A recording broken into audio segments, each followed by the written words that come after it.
자, 다음은 핫 이슈 요정 화제부 유슬기 기자. 네, 스몬비라는 신조어 들어보셨어요? 네. 스마트폰을 보고 다니느라고 앞을 보지 않아서 그냥 걸어 다니는 모습이 마치 좀비 같다고 해서 생긴 신조어인데요. 이 스몬비들이 여기저기에 출몰을 하면서 사고를 일으키고 있다고 합니다. 길거리의 좀비 경계령. 이 스몬비들이 일으키는 첫 번째 문제는 바로 어깨빵인데요. 네. 이 어깨빵이 가장 많이 일어나는 곳이 바로 지하철역입니다. 계단을 오르내릴 때나 아니면 지하철에 승하차를 할 때 앞을 보지 않고 스마트폰을 보고 있기 때문에 마주오는 사람들과 계속 부딪히면서 어깨빵을 하는 건데요. 문제는 노인들 같은 경우에는 이 건장한 젊은 사람과 어깨빵을 당했을 때 심각한 부상으로 그렇죠. 이어질 수 있다는 건데요. 실제로 한 60대 여성이 건장한 20대 스몬비를 만나서 어깨빵을 당한 다음에 오른쪽에 대퇴 골절상을 입어서 2달간 병원 신세를 지기도 했다고 합니다. 실제로 이렇게 노인들은 부상을 입기도 하고요. 젊은 사람들끼리 어깨빵을 당했을 경우에는 시비가 붙는 일도 비일비재하다고 합니다. 그런데 실제로 뭐 경찰서에 가서 이거를 가려봐도 서로 고의로 친 것이 아니라 못 봐서 친 거다라고 하기 때문에 폭행죄 성립은 안 되고 단순 과실로 처리가 돼서요. 그냥 당한 사람만 억울한 상황이 일어나고 있다고 하네요.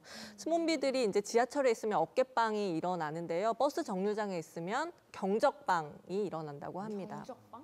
네, 이것은 다들 정류장에서 스마트폰만 보고 있어서 버스가 맞아요. 들어오는 것을 모르기 때문에 버스 기사들이 버스가 도착했다고 경적을 계속 울리는 건데요. 이게 앞을 보고 버스가 들어오는 걸 보는 사람한테는 불필요한 소음이 계속 들리는 거죠. 그렇죠. 그런데 기사분들한테는 이게 불가피한 것이 버스가 온 줄을 모르고 스마트폰을 보고 있다가 출발하려고 할 때 급하게 타려고 해서 사고가 일어나는 경우도 많고 또 본인이 보지 못해서 버스가 지나간 건데 버스가 정차하지 않고 통과했다, 무정차 통과를 했다라고 신고하는 사례들도 굉장히 많이 일어나고 있다고 하네요. 실제로 20년대 버스 운전을 하고 계신 한 기사분은 버스 정류장을 무정차 통과했다고 신고를 당해서 과태료를 10만 원을 물기도 했는데요. 이 신고를 접수하는 관계자는 하루에도 이런 신고가 수십 건씩 접수가 되기 때문에 이 경적빵은 어쩔 수 없이 기사분들이 하고 있는 자구책이다라고 말을 하기도 했습니다.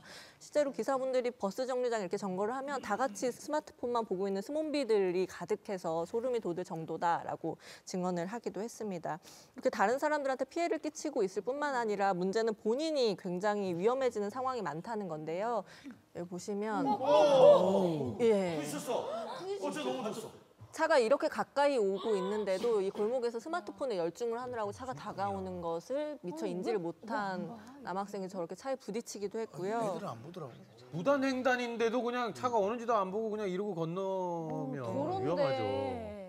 그리고 또 다른 사례는 이제 밤이에요. 신호등이 바뀌었는데 저렇게 스마트폰을 보고 걸어가고 있어서 어떻게 된 거야? 예, 치이고 또 차가 저렇게 또 지나갑니다. 초록불이라고 이제 안심을 하고 스마트폰을 보면서 건넌 것 같은데 차가 이렇게 가까이 차도 오는 안에서 것을 스마트폰을 보고 있었던 거 아닐까요? 그럴 수 있는 그럴 가능성도 수도 있어요. 있습니다. 지금 네. 분명히 차가 잘못했지만 만약에 그 스마트폰을 보지 보지 않았으면 않았다면은 불빛과 소리를 듣고 좀 방어가 됐을 텐데 그렇죠. 전혀 무방비한 상태로 저렇게 차에 치이는 사고가 일어나기도 했습니다. 그래서 스몬비 사고가 너무 많아지다 보니까 뭐 시청이나 아니면 경찰청에서 스마트폰을 보지 맙시다라고 이제 표지판을 세우기도 하고 또 포켓몬고가 워낙 많아지면서 이런 사고가 또 많아졌다고 하는데요. 실제로 진짜 예방할 수 있는 것은 본인이 스스로 스마트폰은 멈춰선 상태로 보는 것밖에 없을 것 같습니다. 예. 근데 아까 얘기를 듣다가 생각을 해보니까 스몬비를 태우겠다고 경적을 울리면 그 버스 경적 소리가 또 굉장히 크잖아요. 주변에는 좀 피해를 입히는 거 아닙니까? 실제로 그 말다툼이 일어나거나 뭐 분쟁이 있었던 적도 있는데 왜냐하면 경적이 울리면 앞에 있는 차나 옆에 있는 차가 나한테 울리는 건가라고 이제 오해를 해서 왜 나 잘 가고 있는데 경적을 울리느냐라고 항의를 하는 경우가 있기 때문인데요. 실제로 버스 기사들은 이제 경적을 울리지 않으면 왜 정차하지 않고 통과하느냐라고 승객들에게 욕을 먹고 또 경적을 울리면 주변 운전자들이 왜 나한테 욕을 하느냐라고 항의를 하니까 이러지도 저러지도 못하는 상황이라고 하소연을 하기도 했습니다. 네.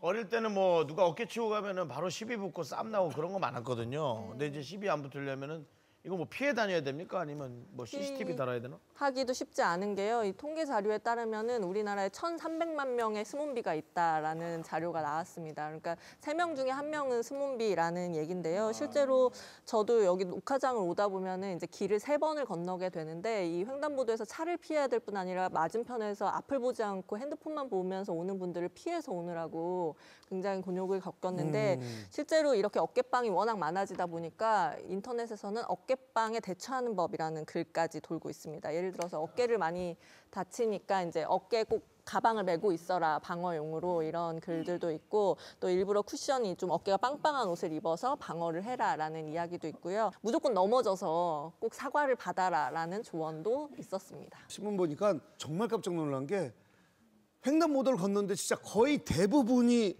휴대폰을 보고 걷더라고요. 정말 좀비처럼. 다들 야, 그 몇십 명이 되는 사람들이 그런 걸 보면서 야, 이게 정말 심각하구나. 근데 우리나라만 이래요? 아니면 세계적으로도 약간 문제가 되나요? 실제로 스몬비라는 용어를 처음 쓴 나라는 독일입니다. 그래서 뭐 독일이나 미국이나 스마트폰이 대중화된 나라에서는 많이 겪고 있는 일인데 어깨빵이나 경적빵은 한국에서만 일어나는 현상이라고 하네요. 이게 외국인들 사이에서 코리안 범프라고 불릴 정도로 한국에만 있는 고유한 현상이라고 합니다. 그래서 한국에 온 외국인들은 한국인들은 뭐 길거리에서 어깨를 세게 부딪히고도 사과가 한마디도 없으니까 총기도 없고 사실 치안도 굉장히 안전한 나라인데 스몬비, 코리안 범프가 흉기인 것 같다라고 얘기를 하기도 했고 이 스몬비 때문에 좀 나라 망신을 하고 있는 부분도 있습니다.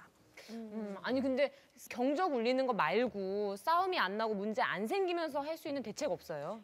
저기 한번 말씀을 들어볼까요? 예, 그럴까요?